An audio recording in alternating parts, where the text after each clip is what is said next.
I want the young people to understand how to manage the failure. Effort, dedication, work hard. Don't just work, outwork yourself. Be the best version of yourself. Your determination when you have nothing. Your attitude when you have everything. It's the idea that matters.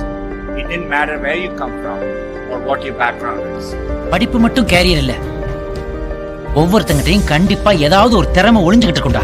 அதை கண்டுபிடிச்சு கடினமா உழைச்சா உலகமே திரும்பி பார்க்குற அளவுக்கு நம்ம பெரிய ஆளாகலாம்டா.